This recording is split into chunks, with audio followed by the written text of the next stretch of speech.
Hello, welcome back to our Friday video series. This is our fifth video, believe it or not. My name is Brook. I'm the President and CEO of the Washington Health System.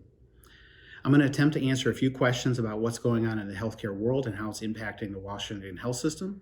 In addition, I have a few things I wanted to cover as well. So let me start with one of those. This is National Volunteer Week. We normally have hundreds of volunteers in and around our facilities helping our staff and our patients every single day. So on behalf of the entire organization, I want to thank the 300 plus volunteers who are normally here with us. And you're not now, you're home. We hope you're safe and healthy and doing well. And I wanted you to know that we appreciate you, but more importantly, we miss you. So when we all get through this, we're going to be happy to have you back here in our facilities working with us every day. And until then, stay safe and know that we're thinking about you. Now to a couple questions I received. The first one's around the stimulus package and what's that meant for us and what have we received. You might remember I addressed this in one of the prior videos. There was the CARES Act, and there was $100 billion in that for hospitals and healthcare providers. We did receive a little bit of money in that when they distributed the first $30 billion. Now, you may recall if you watched the video, that was based on a formula that took into account traditional fee-for-service Medicare only. And unfortunately for everyone in the Pittsburgh market, we have a larger share of managed Medicare or Medicare Advantage than we do traditional fee-for-service Medicare. And so we got a smaller distribution than most hospitals our size in other parts of the country.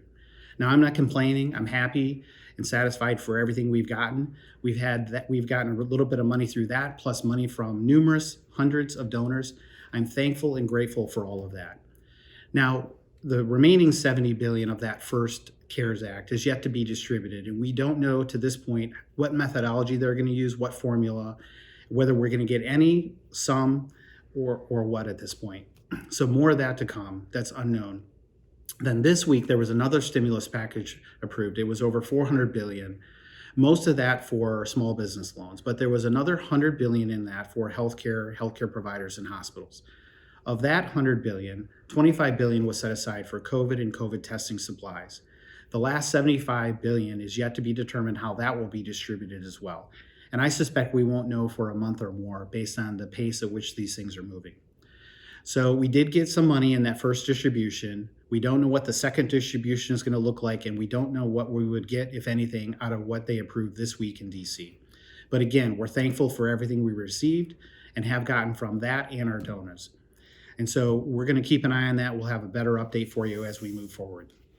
Another question I've been getting a lot this last week is, when are we going to reopen services that are closed or expand services that have been limited? And that's a tough question to answer. What I can tell you is, we are monitoring what's going on in the region, what other healthcare providers are doing, but also what do the testing rates look like? Are the number of people who test positive going up, staying flat, or declining?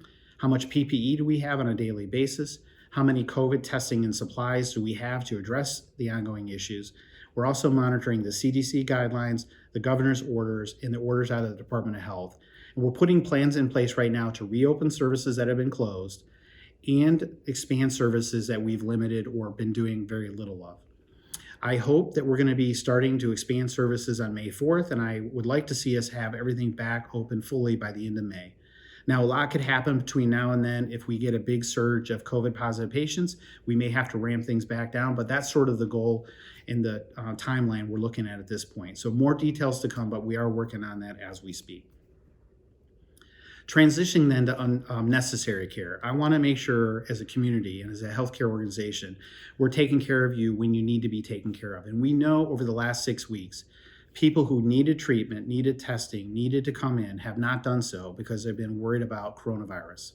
And I want you to know that our organization, our facilities are safe. Matter of fact, I think they're safer than if you go to the grocery store. And so I don't want you to put off care and put yourself at greater risk because of concern over the coronavirus. I want you to know our emergency departments are safe. We have dedicated physical locations for people who have COVID symptoms and people who don't. And even if we have to take you to the COVID area because we think you may be COVID positive, we have special precautions there to make sure that you're separated from other patients. And so you'll be safe in that environment as well. We have similar precautions on the inpatient side, our physician offices, our diagnostic testing sites, etc. So my main point is, whether you have a chronic condition or an acute illness like a heart attack, a stroke, or something along those lines, please don't be afraid to go to a healthcare organization. We're here for you. That's why we're here. It's a safe environment, and we're ready and able to take care of you to make sure your healthcare needs are taken care of. Transitioning to my last topic then, I wanted to just express my sincere thanks to the entire Washington healthcare team. That includes our staff, our students, our residents, our fellows, the medical staff, which is made up of our physicians and advanced practitioners, our leaders, and our board members. Every single one of them have worked very hard over the last 6 weeks to implement dozens and dozens of things to not only prepare for taking care of COVID patients, prepare for the surge, but also make sure that we ramp down and close services to prevent the spread of infection. They've done things at a faster and better pace than I've seen in our history. And in my 10 years at the Washington Health System, I've never been more proud of our employees and our team than I have been in the last 6 weeks. So on behalf of our community, our patients, and each other, thank you for what you've done to protect our community and take care of the patients who have been here. You're an amazing group of people, and I just want everyone to know that I appreciate what you do and how great you are. Lastly, I just want to thank you for taking time out of your day to watch our video. I hope you found it useful and informational. If you like this, we're going to do another video next week, May 1st, and until then, stay safe.